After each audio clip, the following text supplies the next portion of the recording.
Hello, and thanks for joining me for today's session. Today we're going to be going through the member, partner, stakeholder functionality. You may call it any one of those three, depends on your organization. You may be a membership-driven organization or partnership-driven, or just may have stakeholders in general.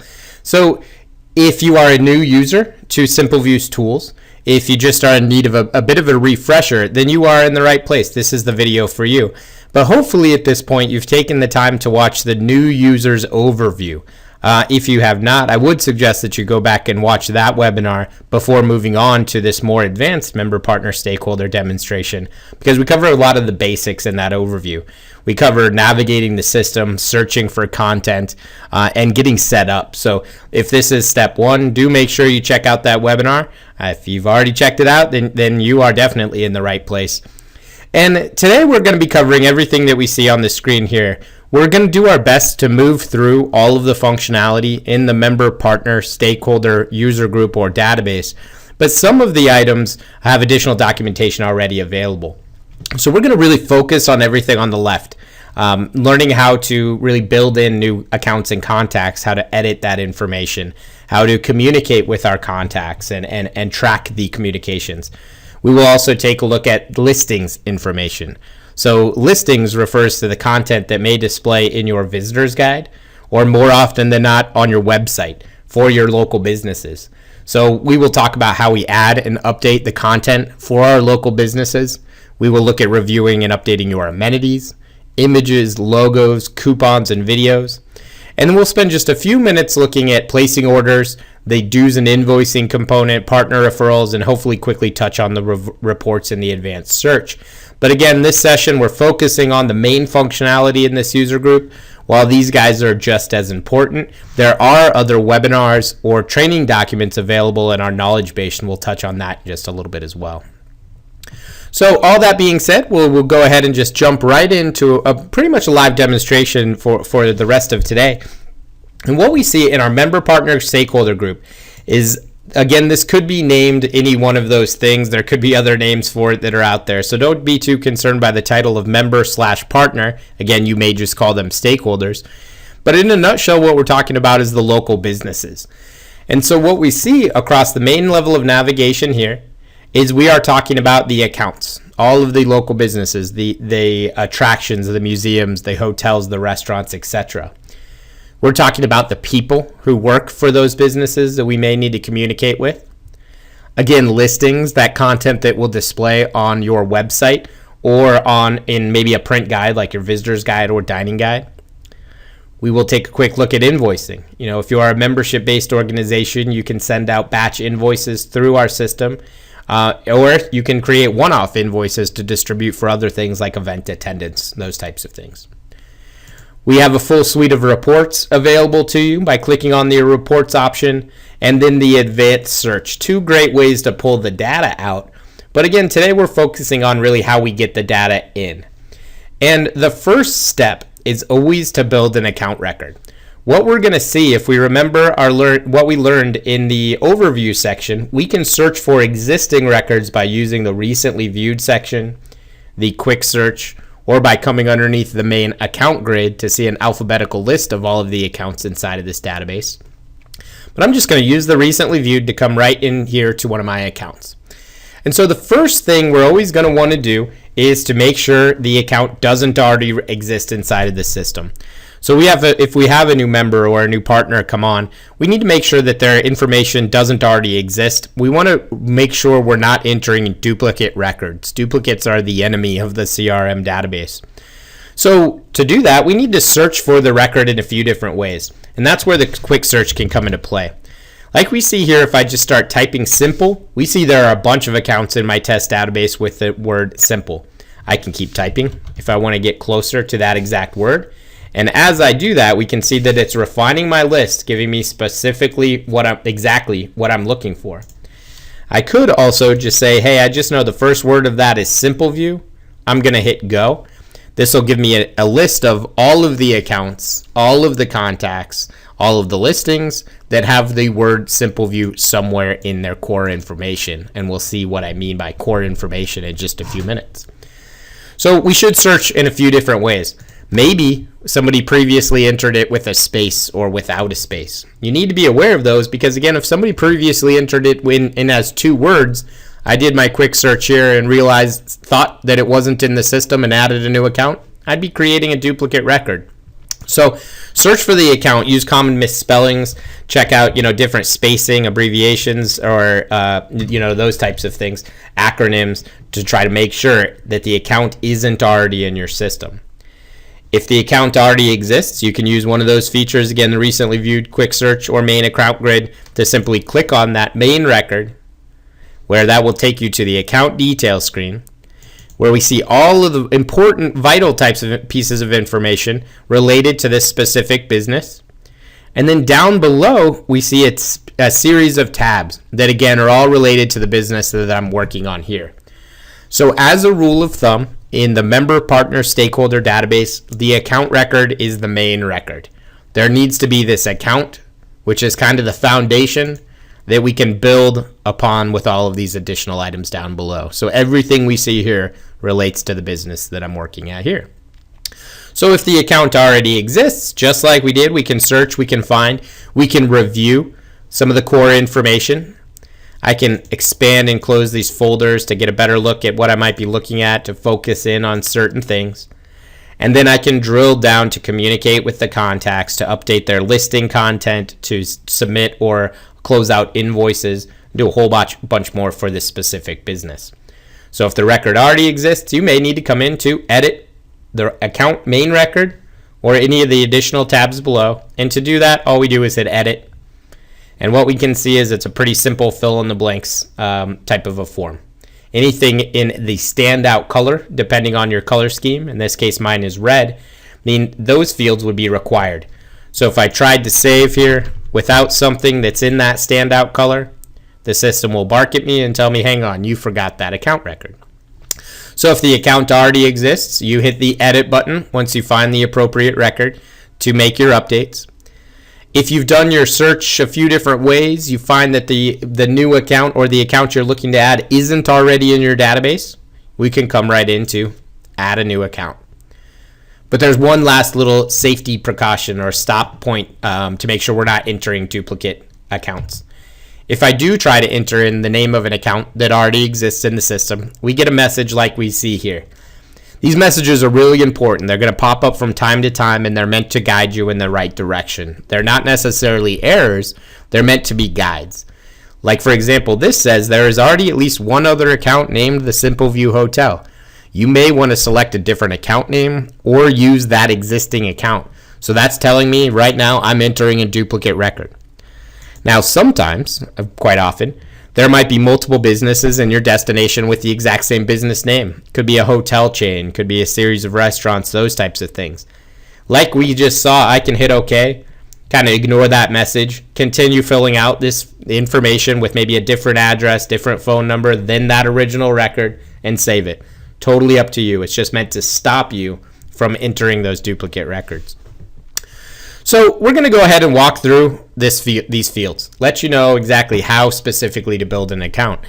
And one thing to point out is that anytime you're stumped on a field, if we get down to say formerly here, and I'm thinking to myself, what goes into the formerly field? I can just click on the question mark, and this gives me a brief description of that field, telling me what I should be placing into that field and why it's important. So we do suggest you take the time to try to fill something into every single field, but those always won't be, you just always don't have that information.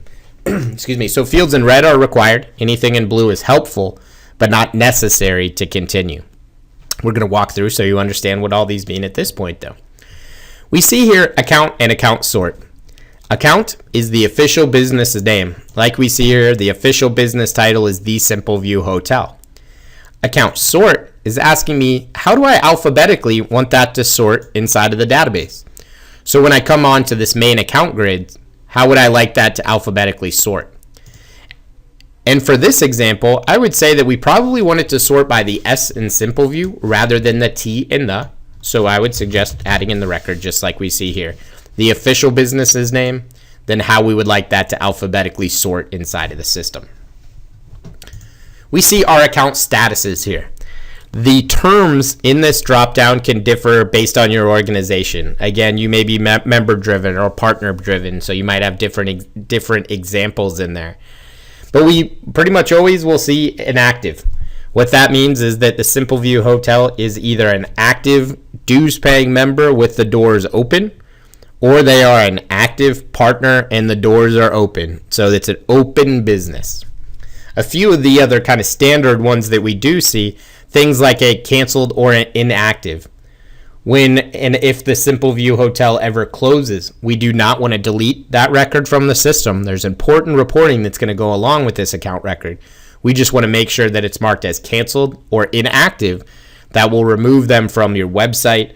That'll remove them from any lead distribution lists, basically marking them as an inactive or a closed business. You may also see things like frozen, which may mean that the Simple View Hotel is behind on their dues payment. We're going to temporarily freeze their account. That would indicate to our visitor center staff to not be recommending this property. That would stop the lead distribution from going out to this property, but only temporarily. We're either saying this business is temporarily frozen because they're behind on like a dues payment, or they may be temporarily frozen because they have a remodel going on. They might have had a fire. They might have closed down for a short time for some reason. Frozen is going to make sure that the visitor center A understands not to recommend them. B, we're not sending leads to these people. And C, it can be automatically remove this business from your website if you have the API or if you are integrated fully with us.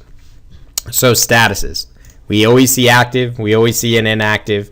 And then you also might see a prospect if you are a membership-driven organization. Regions. These are all based on your destination.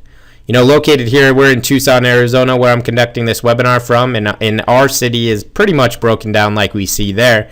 There are different areas of town. One is the airport area, the downtown area, the north side, the west side, the east side. We're over here on the west side. So your destination might have similar regions. You might be breaking your city apart by directions, kind of like we see here. Or it might be more community-based. You might have different communities, and a way to break down Tucson with that is we have Tucson, we have Marana, we have Oro Valley. So you can base your regions on your communities or on the directions, whatever is most common in your destination, and we can assist with getting that set up. Those are really important tools, so that way when somebody contacts the visitor center and says, hey, I'm looking for a downtown hotel, they can quickly say, let me see every hotel that has the region of downtown. Or maybe we get the question that says, I'm staying downtown and I'm also looking for restaurants in a similar region. That guy's going to come into play there. We see email and website. We're talking about the business. What is the Simple View Hotel's email address? What is their website URL? And again, some of this content can display online or would be pulled into your, visitor's guides. But then next to every email address in the system, we're going to see this little checkbox. This is spam compliance. That needs to be checked for us to be able to send emails to this email address. So spam compliance. We'll talk more about that on a contact level because it comes into play much more often. We're much more regularly emailing our contacts rather than our accounts, which is where we are here. So again, that website URL. Then we see here extranet parent and invoicing parent. Almost every system out there, every CRM database comes with what's called the extranet, which is an online area where the local businesses can log in to do a number of things. They can log in to update their own website and visitor's guide content. They can add and update their amenities, policies, special offers, add in coupons, add in images and logos, update their own contact lists for the business. So if my director of sales leaves my organization, I can notify you at the DMO through the extranet. And it's also an area where the local hotels can go in to respond to the sales leads that you're sending out. Sometimes that's the responsibility of a management company. I'm going to click over here to my pre-built example where I'm just basically saying that, hey, the Hyatt Corporation, there's a main entity who's responsible for logging into the extranet on behalf of the Simple View Hotel. So in some cases, we have a hotel chain that has a corporate office, which would be the parent. In other instances, it might be just the same owner who wants to have access to the tools for each of his businesses. We can use the extranet there, or the parent, I'm sorry. And the extranet parent means just that. That means that the people from the Hyatt Hotels Corporation, another account here in CRM, could have the opportunity to log in on behalf of the Simple View Hotel to respond to the sales leads, to update their listing content, to update the contact list, etc. And or with invoices. If we do plan to invoice out through this system, maybe we're saying, I would like the Simple View Hotels invoices to just go to the parent company. So what that means is the Hyatt Hotels Corporation would receive one invoice, which would contain the dues for their business, along with the dues for the Simple View Hotel, their child. So hopefully that makes some sense. What was this business formerly called? And search keywords. The quick search here is tied to the account sort, formerly, and search keywords, some of the biggest fields that we can search off of. So if this used to be, a Holiday Inn or something like that, we can stick that in there. So then in the future, if we get a contact who says, hey, I enjoyed my stay at the Holiday Inn, we could still search to pull that account record, but when we clicked, it would just take us to the Simple View Hotels. Search keywords, a great place for things like acronyms, common misspellings, those types of things. Again, just to help you find this particular record through the quick search here. Phone numbers, fax numbers, toll-free numbers, and an alternate number. Just a tip here. You just type in the correct number of digits and tab off. They'll automatically format for you, so don't be too concerned with the formatting of your phone numbers. They will be consistent as long as you're typing in the right number of digits. And then I see address. I see 3 different lines for my address. We have the physical address, the address where this business is physically located, where I would find it on a map if I was going to visit their business. The billing address, where we should send our billing, and the shipping address for anything we might want to ship, boxes. The idea here is that we need the physical address. This information is going to display on the website potentially, again in the visitor's guide, and people need to know how to find this business, and they search for it by that physical address there. But in some cases, that's it. The business has one address. It's where they're physically located, it's where they choose to receive their billing, and it's where they choose to receive their shipping. If that's the case, just fill in the physical address. And then here you can just say, let me grab that account physical. And then here just say, let me copy that account physical here. What that does is it saves you time. It pulls them into the 2 additional boxes, and it's important to have a shipping address because we can produce Avery 5160 mailing labels through the system, which should pull off of our shipping address. So if it's one address, it's simple. Fill in the first one and just say, let me copy the physical here. Let me copy the physical here. And what that means is moving forward, if I was to save this account and then come back in and just update the physical address, it would automatically update the billing and automatically update the shipping because they're all tied together. Now, if they are different addresses, then rather than selecting one of the existing addresses, you just say custom address, type in your own address, custom address, type in your own address. You'll see manager roles down here. Whoever is responsible for this account can be listed as the manager, whatever role you create the title there, and it includes your internal users, the people on your team. Then we see tags. Tags are a really big word in our system. Give you the opportunity to quickly access records through advanced searches, through partner referrals, and through a few other areas. So what tags are? Just little bits of information that we would add on to, in this case, an account record. Like we see here, I'm saying this business is an accommodation that has over 400 sleeping rooms. Maybe as I come through here, I think that they're also considered a luxury hotel. And, maybe they also have a restaurant inside. So by selecting those, that's going to give, again, our staff the easy opportunity to say, let me see a list of accommodations that are in a particular region. Or let me see restaurants by region.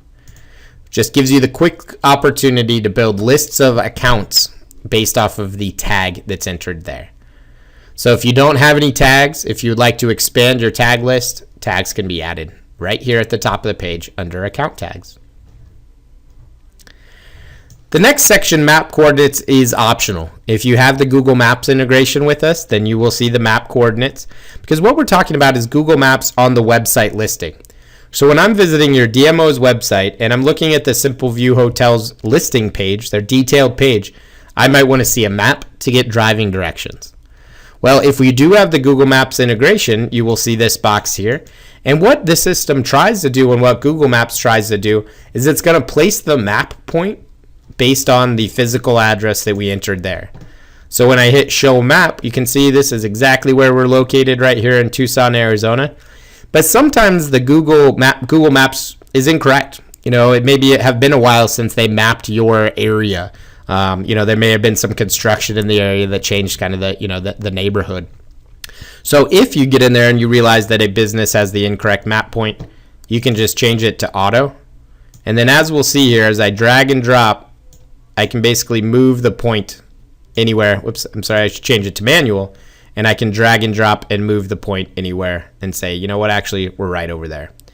Now, that's not changing the address. Those things would still need to be updated if the address changed. That's not changing it on, Google Maps. It's just changing it on your website on this business's page. So if you need to change it from the physical address, just change it to manual, drag and drop the point, and save your record. So once we're sure we filled in all of the appropriate fields, we've got every bit of information that we can collect, we save the account record. Which takes us to that main screen, our starting point, our main record, which again is the account details screen, where now I can review all of that information that I've just added in. I can edit if need be. I could clone this record. Maybe the Simple View Hotel, maybe there's 5 of them, and the only thing that's different is their address.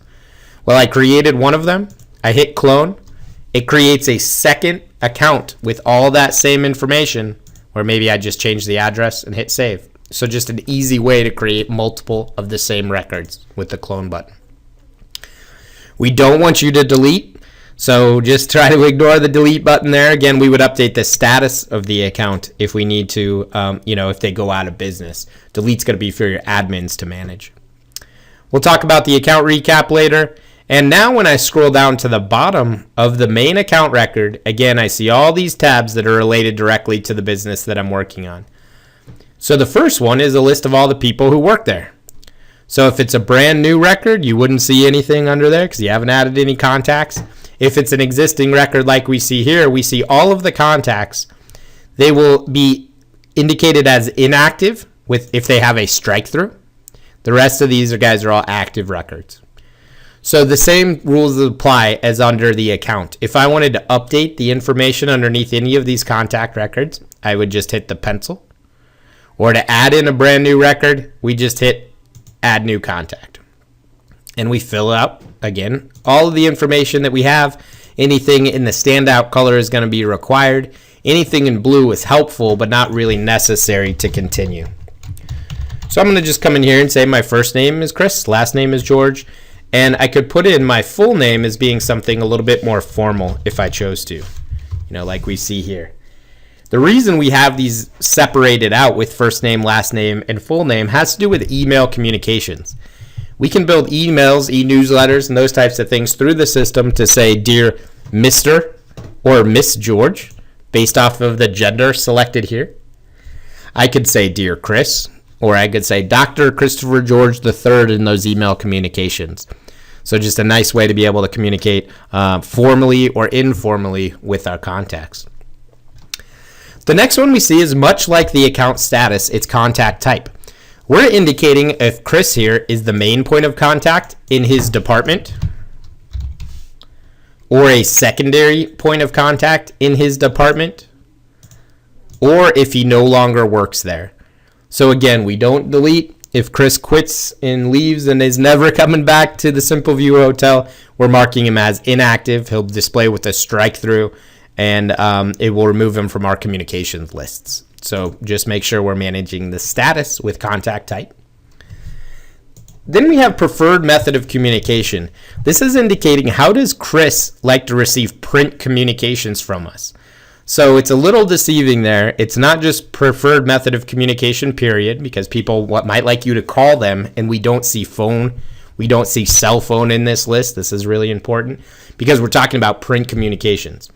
So what it's saying is when I create a communication in SimpleView, in CRM here, and I want to send it to Chris, should that communication be emailed to him? Should that communication come out of my printer so I can fax it, or send it to him kind of snail mail through the regular mail? We're going to recommend, particularly for your members, partners, and stakeholders, that we're communicating through email, the most efficient tool that we have here through our system, as long as we have an email address present and the email checkbox is set to yes.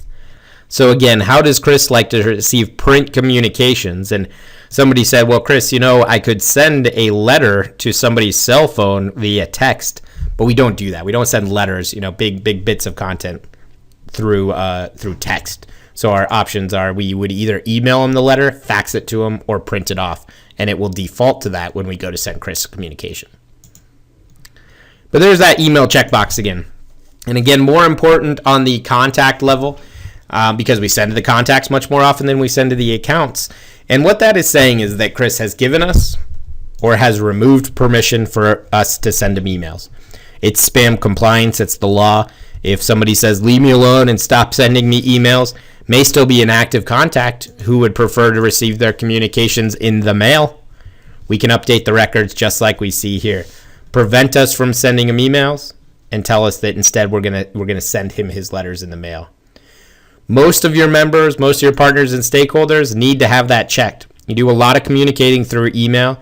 Many of you are running off the extranet where we send notifications when there's a new lead available, when we need your listing updated. So it's important that we send members, partners emails. So a good question to ask is if Chris contacts us and says, stop sending me emails, we would say, well, what are you getting that you don't like? I can remove you from the newsletter list. I can remove you from the invite list, the event invite list. But we want to keep that checked because we need to send you important bits of information. Those different types of mailings can be managed down here through tags. Again, tags. But now we're talking about contact tags. So where I can see, Chris wants to be on the newsletter list. He is also my marketing contact. And we should also invite him to these specific events. So much like with accounts, tags are just little bits of information we're adding onto a contact record to quickly be able to pull them into lists like distribution lists. So things like newsletters that they would like to participate in, a great example of tags. Committees, boards, associations that this individual takes part in, great example of tags. Invites, I know this is somebody I invite to the annual luncheon. That's a great example of tags. Tags are the easiest way, again, to be able to build our distribution lists. So for contacts, there's a few things that we use. One, different distribution lists. I want to be on the email lists. I want to be on the invite list. Two, again, boards, committees, associations that the individual might take part in. He's a member of the PTA. He's on the Super Bowl planning committee. Or to expand the next one we see here, which is title. A couple things with titles. First, be formal. Don't abbreviate. Think about how this title appears on their business card and enter it in that way. So one, for consistency's sake, we want everybody to be entered in there. If the general manager, enter him in like this. The reason behind that is, again, the consistency. If I wanted to reach out to all of my hotel general managers, I can either search off of title, or we could create a general manager tag, because that term general manager doesn't always apply. Maybe I need to get a message out to the boss, the most important every person at every business. Well, we know hotels and restaurants that person tends to be the general manager. I work for a CEO. I've worked for presidents. So those can be all their titles. And then if we had a tag down here called the boss, we could search off the tag of the boss. So rather than building a list, if I need to communicate with the most important people at all my accounts to say, let me see everyone has the title of president or the title of general manager or the title of CEO, I would just say, let me see everyone who has the tag of the boss, be able to group all those together. So do try to be formal with your titles, but just remember that tags are a good way to kind of group titles together. Another good example we see all the time is sales contacts at a hotel. Some of them are called sales managers, some are directors of sales, some are sales assistants, some, there's 100 different ways to skin a cat when it comes to a title. We would have a tag called sales contact. So that way I could say, let me see all my sales contacts. Again, rather than saying, let me see directors of sales or sales managers or sales assistants, we would search off that tag. So tags. Little bits of information to add to a record so we can quickly pull it out. We see this section over here. Pretty good, useful information if you're like me, someone who lives on the road and ends up meeting a whole lot of people. It's nice to be able to track those things, spouse, children. Birth date is a great tool to be able to communicate with somebody on their birthday. Tracking that in the system is a great way to go. Phone numbers, fax numbers, mobile number, the same as we saw before. Right number of digits, and it will automatically format. And then much like we saw on the account level, we see our addresses here. Again, there are 3 addresses for the contact. Most often, I would think, I'm going to create a new one here. I would think that they want to use the same address as the account. So that's what we see that it defaults to. So we can pull in, and by selecting this way, by adding account physical to all 3 of those, now those are all tied together. All 3 of the account records are all tied to the single physical, and these 3 on the contact level are tied to the account physical. So what that means is moving forward, if I update the account physical address, it would now update everything on the account page and all 3 of these on the contact page. So if they have one address, tie them all to the account physical or to the account addresses. Again, of course, if they have their own address we would like to track in the system, you can just select custom address and go from there. So that is the main contact record. We would want to hit save. And when we hit save on that record, it'll take you right over to the contact details screen where we can review all of those things that we just added in. Again, edit, clone if need be. We can open and close these drawers. Then we see down here a set of security rules. These all are related to activities that this individual should be able to do. We have additional training documentation available on this. Please be sure to tune into the knowledge base so we can help you understand what granting yes to or granting access to any of these tools might mean, both from an extranet level, but these are also tied to functionality in CRM. So 2 things. If you're seeing all of your contacts in your system have all of these set to no, it's something to talk to your CRM analyst about here. 2, again, check out the knowledge base for additional documentation to let you know what each of these specifically lines up with. So I've just come back to my account detail screen. Again, home base. That's always where I want to start because now we can review the accounts, that information we added in a little bit earlier. We can review our contact list, and we're going to move on to all these other guys. So now that I have an account in the system and I have contacts into the system, how do I communicate with them? Well, there are 2 big pieces to track your communications inside of the system: traces and just simply the communications tab. To send an email, we can do that in really one of 3 different ways. I can send a one-off email. I just want to email Chris a message. 2, I want to email more than 1 people at this business. Maybe I need to reach out to all of them to talk about something in an upcoming event or something like that. Or 3, through our advanced search module to build a specific list of people based off of things like their tags. Like, for example, let me see a list of hotel general managers. So we'll walk through the first 2. As for building lists, that's the advanced search session. Additional documentation and webinars available to help you guys build those distribution lists. Please check those out if you need more information. But let's say I just wanted to send Brian here an email. All I need to do is, again, find the account. That way we know we're looking at the correct record. Come down below. I want to email Brian. All I need to do is click on Brian's email record. His email address. That pulls in here. We see Brian's preferred method of communication was email. If he would have preferred to receive these via print or fax, we would have seen the print option highlighted there. And then again, now that we come down below, we're going to create a custom email message that's going to come from your name that you log in with, your email address that you use to log into the system, your username. Add in a subject line, create a custom email message, and hit send at the top. or after adding in some attachments, send down here at the bottom. Now, what that's going to do is, since Brian said, I prefer to receive this communication via email, when we hit the send button, it's going to be sent out the door and emailed to Brian. If he said he preferred to receive that via print or fax, when I create the communication and hit send, one copy is going to come out of my printer so I can put it in the fax machine or put it in the mail. And by printer, I mean your printer sitting next to your desk. So again, to send a one-off email, we just find the person we want to send the email to. We click his email address. We come down to create a custom email message or to grab a predefined template. Templates can be created, giving you the opportunity to just quickly send letters. You may find yourself sending the same letter, a thank you letter, for example, throughout the year.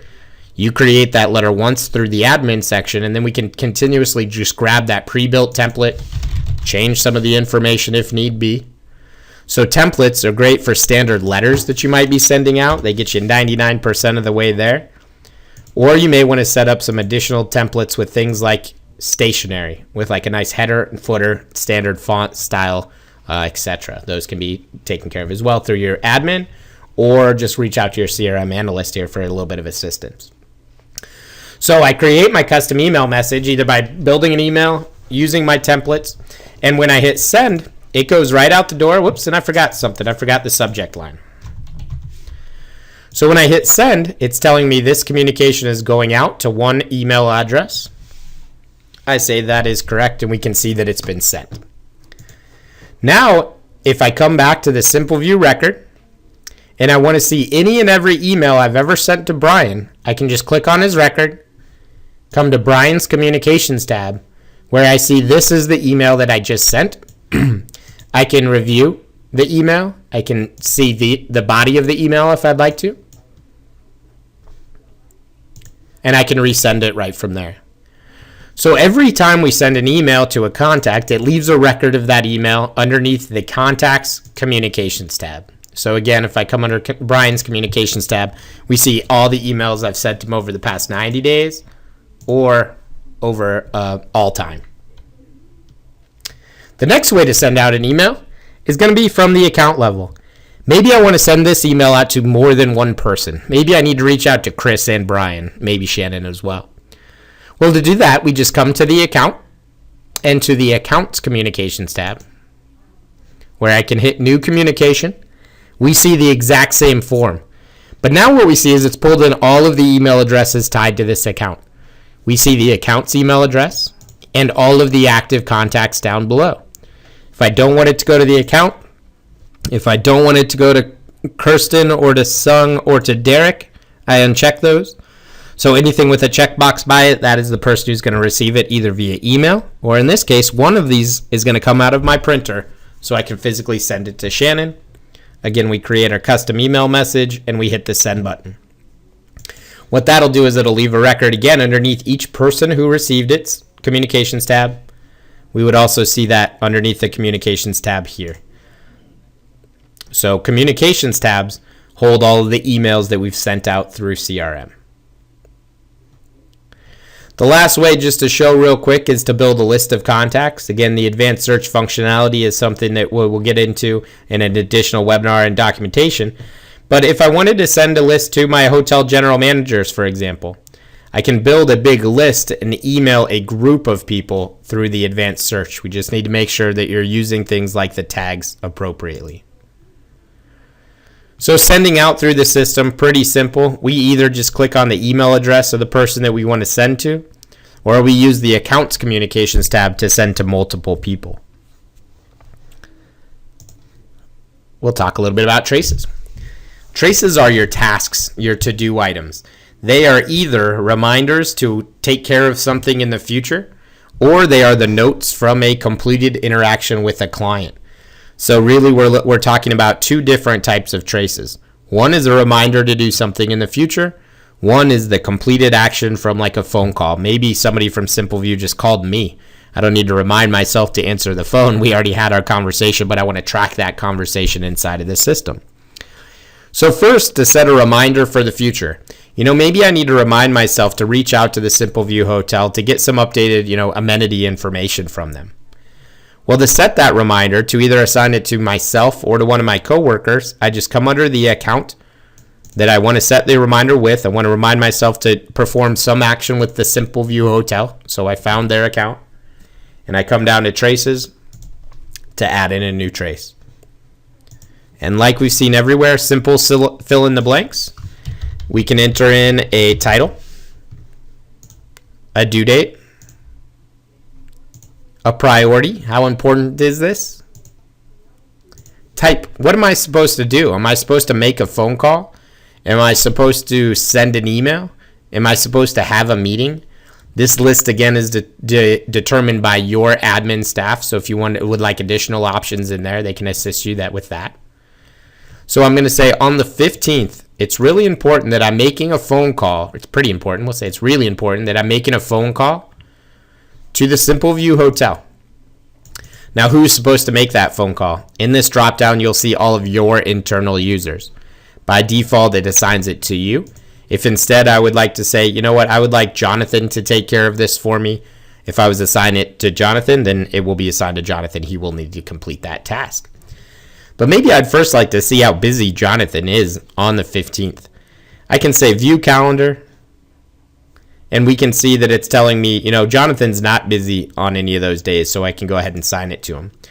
If I was to assign it to, like we see here when I select my name, can see that I have 3 tasks due each day up until the 9th. So I might say, if I was going to assign it on the 8th, we'd say, let's go ahead and give him a couple days. We'll assign it to him on the 10th because it looks like he's pretty busy. So view calendar just lets us take a look at how many traces or activities are assigned to that user on any particular day. I can also choose to assign this to multiple people. This would assign the trace to all 4 of these individuals and to myself. Only one of us would need to complete that trace for that activity to be closed. So I'm going to say, no, I just want to assign this to me. So again, I'm telling myself I need to follow up on the 15th via the phone. It's really important with the Simple View Hotel, but specifically with Hope. And then we're going to get into these guys here specifically to talk about the website listing. And then we can just add in some notes. Call to check on policies. And what happens now is when I save it. So again, I'm assigning myself something to do in the future. Now at any point, if I was to stumble on this account and come underneath the Traces tab, I see that there is an open trace. And an open trace is signified because there's this little checkbox there. So it's saying on the 15th, I was supposed to make a phone call to follow up, and then we can see the notes listed there. So if I'm just working on this account, I see there's something that I need to do, I could make this phone call and complete it. Just say, it's complete. And here's what we talked about. What that'll do is it leaves a note saying, hey, you had that phone call. It was completed on this date. And here's what you talked about in that phone call. But even better, right when we log in every day, one of the first things we should see is a list of our traces. This dashlet, my traces, my tasks, my to-do items. This is showing all of the traces that have been assigned to you that need to be completed. So I would log in, and the first thing I would do is come in here and I would say, okay, I'm supposed to do something today. I'm supposed to send a letter. I'm supposed to check in with this client. And right from here, I can see the account and the contact that this is tied to. So I can click to be taken right to that account record, where again, I could maybe make my phone call. I could send off an email. And when I'm done, I would just say, it's done. And here's what we talked about. So it leaves a record. So that way we're seeing both the things that we need to take care of and the things that we have taken care of in the past. But again, sometimes our contacts just reach out to us. Now, I don't need to remind myself, again, set up a reminder. I don't need to see that I had a phone call today on my homepage. But let's say that Brian at the Simple View just called you to talk. To track that in the system, we would suggest you again come to the Accounts Traces tab. New trace. Fill in the same info, or some of the same info. I had a call with Brian on this date. It was a phone call. It was with Brian. And then all in one motion here, I can say this trace is complete, and here's what we talked about, and save it. So again, that way I can leave a record of a communication, of an interaction that I may have had, and we can see that line item here, with a client, but I don't need to remind myself to do it in the future. It's something I just did. So we can enter in a trace in completed status.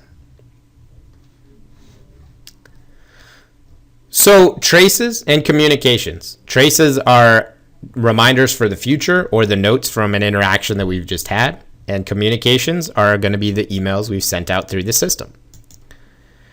So now moving our way down the line, again, I'm looking at my account details screen. I'm looking at the Simple View Hotel, right where we always start. Close some of these folders so there's less in my way. And I come down, and now we're going to talk about these three tabs that we see here: listings, web, and amenities. So again, that word listing refers to the content that displays somewhere. Somewhere could be your website. That somewhere could be things like your visitor's guide or a foreign language guide or a dining guide. You may have mobile in here as an option.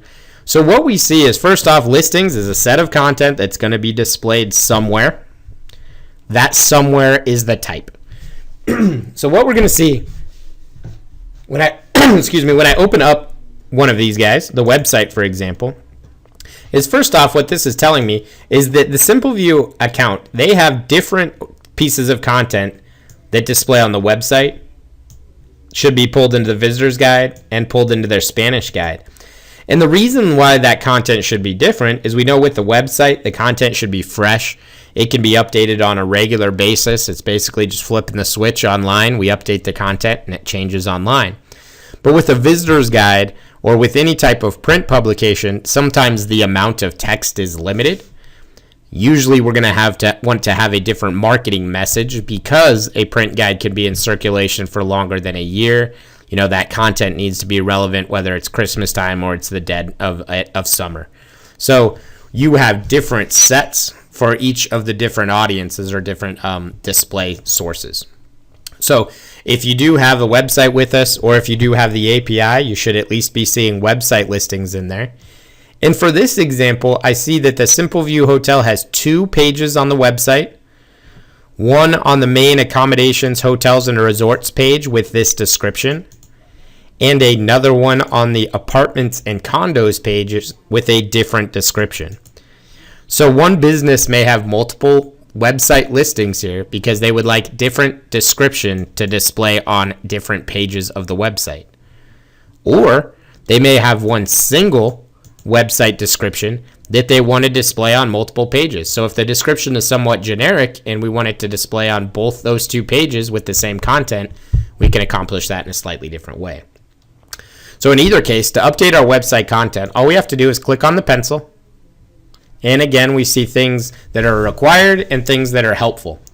First off, the type is that source. This content that I'm building in here or that I'm editing, is that website content, visitor's guide content, mobile content, etc. Since we're going with website, what page should this content live on? We see category and subcategory. So we're saying this description for the Simple View Hotel should live on the accommodations, hotels, and resorts page. But again, if I wanted this same description on other pages, I can use additional subcategories here. So right now, I'll see this description on hotels and resorts, but also camping and RV parks. And I might want to just throw in there something like, vacation rentals as well.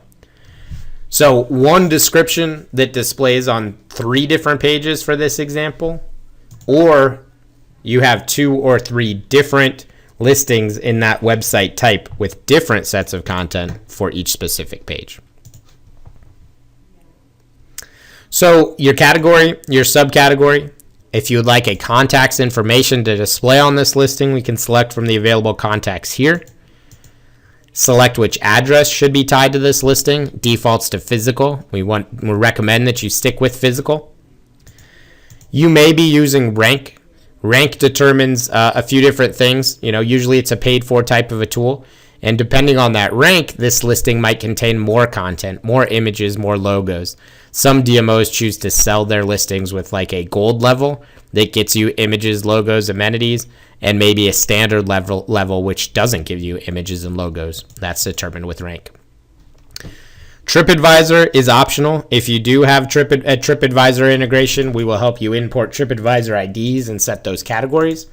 Another integration that's available are TripAdvisor reviews. You have the opportunity to turn those on and off. So if you do have that integration and one of your local businesses calls and says, hey, all I'm getting is bad reviews, I don't want those to display anymore, you can just set that to no. Search keywords are just that. They're search keywords for our quick search here and can also be implemented to be used with your site search on your website. Then we see the nice listing description area. Again, there's additional subcategories. And we see these overwrite fields here. What that means is we can see in this column, it's kind of hard for you to see, but that's pulling in all the main account information, things like the company's name, their address, their phone number, their website URL, etc. Maybe this listing description is actually for the golf course and not the main hotel. Well, what I can do is I can say, instead of using the main hotel's email address, I would rather it be the Tee Times email address that displays online. Maybe instead of the website URL just being the main website URL, we want that to actually push to the Tee Times page or the Pro Shop page. So what I'm doing is if I place a check mark and then enter some content in here, I'm saying instead of using this content on the website, use the content that we enter in here instead. So those are our overwrite fields. So again, all the detailed information that in this case is going to display on the website, or it could be on the mobile site, or it could be on the visitor's guide, that is all managed underneath the listings tab. The next one over is the web tab.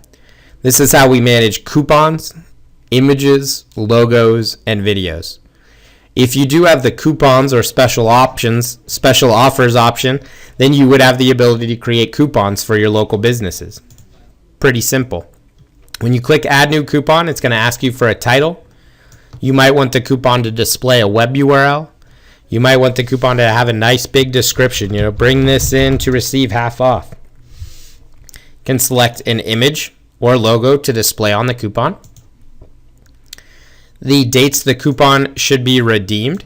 So those are the dates that would display on the printable coupon. If somebody goes to the Simple Views listing page and clicks the coupon, those would be the dates that display. The post dates are the dates it would be available online. Once this date passes, the coupon would no longer be available. Coupon categories can help with your CMS to be able to organize your categories in different sections, where site visitors could, for example, just come to see a list of all the where to stay offers that are out there. Then we're deciding which of those listings that we just created would we like this coupon to display under. Maybe again, the second one's for the golf course, one's for the hotel, and one's for the golf course. I want this coupon to display on the golf course page, but not the hotel page, or both. And we hit save. So that creates the coupons or special offers. Media, we're talking about our logos, images, and really our YouTube videos. So first off, when you click on that tab, you're going to see all the images and logos that are currently inside of the database. If you want to add in a new image or logo for a partner, we just click new logo or image. Pretty simple. Decide if it is a logo or an image. This tells the CMS or the website where to place this image. Logos tend to go in the same spot so things look consistent, images into a slideshow. So you're just going to give it a nice name, give it a type, browse, find something, and just drop it right in there. You can give it a brief description, and then choose again which listings would we like this image to be tied to. Videos work in nearly the same way. I should also point out that there are additional tools that we see here, things like the ability to resize the media or to be able to send this media over to CMS. Again, additional documentation available in the knowledge base to tell you how to resize or how to send these over to CMS. But some of you also have the ability to embed YouTube videos on these listings pages. What happens now is if you go to YouTube and you add in a video, they give you what's called an embedded YouTube link. So you would embed the YouTube video onto like your YouTube page. Again, give it a title, and then some nice title so you understand what you're looking at. And then you're just going to copy and paste that link right in here. It's going to be something like youtube.com/bunch of gibberish. So again, you add the video to YouTube, they give you the embedded YouTube link. You're just going to copy that link right in there and then select which businesses, or I'm sorry, which listings you would like this video to display on. Again, maybe it describes the golf course, the video, but not the hotel, or vice versa. And save. So images, logos, and YouTube videos. We see amenities here. Amenities are important bits of information for people to be able to do research on your website. But even for those of you who aren't integrated, who don't have CRM integrated with your website, amenities are really important for your sales staff to be able to determine which leads to send to which properties, be able to service their client's property. They are huge for people in the visitor center or a call-in center. So when people call up and say, I'm looking for a hotel that is pet friendly, that has a swim-up pool, that they're going to be able to build that information or be able to build that list because they have the appropriate information in front of them. So we should see a series of tabs like we see here for different business types. They contain sections of amenities down below. So this list is completely built by your staff. We, again, can assist with that. We've got lists of amenities. Just contact your CRM analyst if you're not seeing a good list of amenities down here. So last and not least for today's section, well, really two. I'm going to skip across to the dues and invoicing component. Again, additional documentation available in our knowledge base on this subject, but pretty simple. The dues tab gives us the opportunity to set up the reoccurring dues structure for a business. So what I can do is I can come in and say edit dues, and I'm saying that the Simple View Hotel should be billed annually in the month of January. Here's the date that they joined. Here's what dues type they have. You might have different membership levels, so we can select the membership level there. Then we can also add on additional a la carte items. So when we look underneath, we see this add benefits section. Again, totally controlled by your admin. But let's say that they purchased a standard membership, but in addition to that, they wanted to have a banner ad on the website. Well, when we hit add new benefit, these are all loaded up by your administrators. And I would just say, you know what? He also purchased 2 banner ads. They were $100 a piece.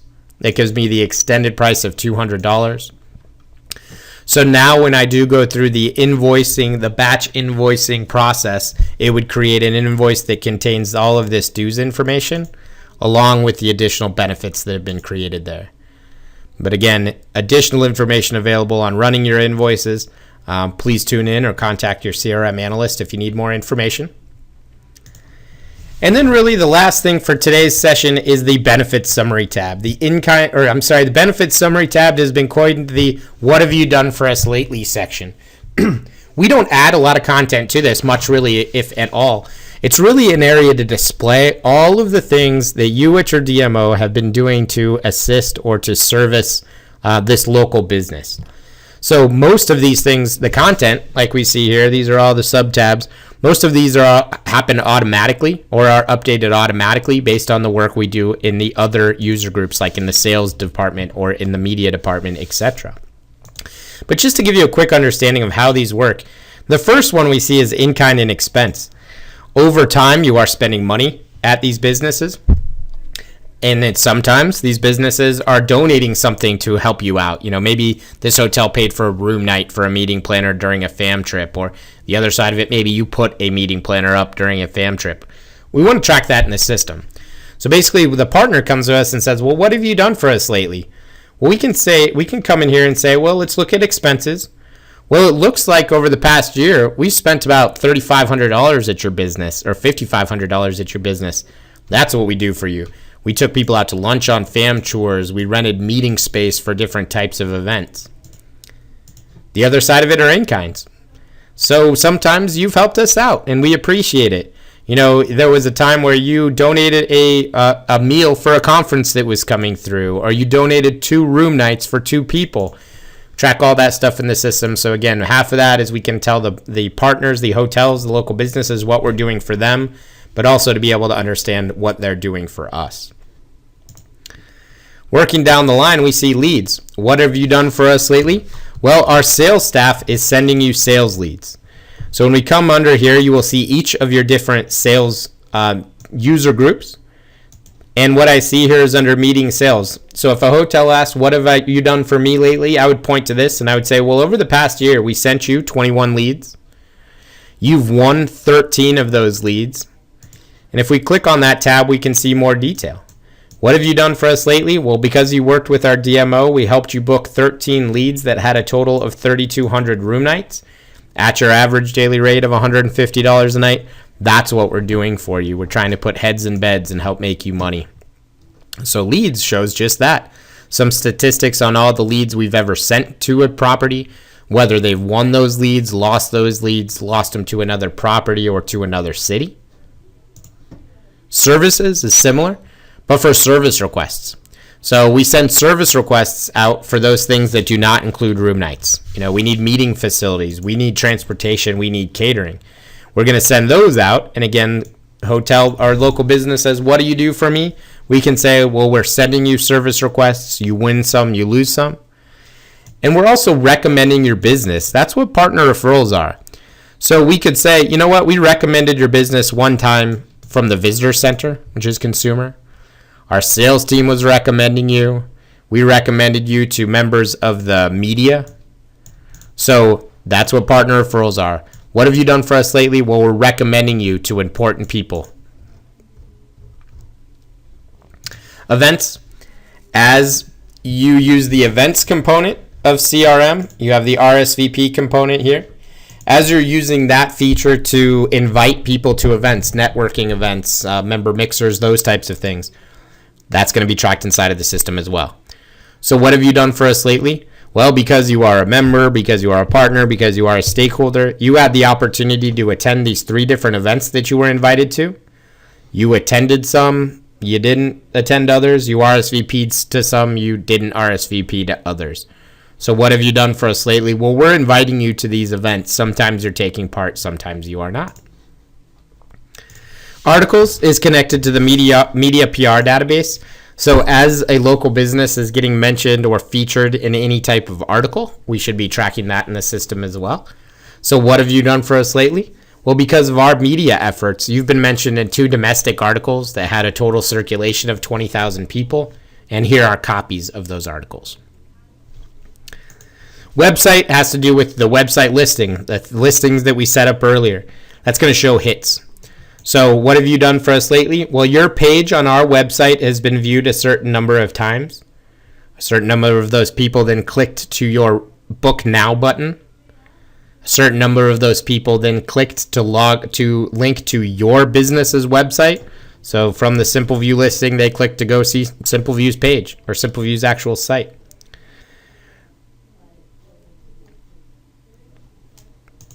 Whoops. And coming down to the wire, coupon hits. As we're adding those coupons in, it's going to show you the number of times your coupon has been hit or downloaded on the website. So what have you done for us lately? Well, you're able to advertise through our coupons and special offers channel. Your coupons are being used. Social activity is an optional Twitter integration. Whereas you are tweeting about local businesses, it goes into Twitter overnight. It scrapes Twitter and it brings back in all of those tweets. So if you had been tweeting about Simple View Hotel yesterday, tomorrow when we log into the system, we would automatically see the date that tweet was sent or created, the person who created that tweet, the number of followers, the number of times it was retweeted, and that entire tweet right here. So the Twitter integration can seamlessly and automatically pull in the instances where you're tweeting about your local businesses. So what have you done for us lately? Well, we tweeted about you 100 times last year. Those then got retweeted 1,000 times. That's what we're doing for you.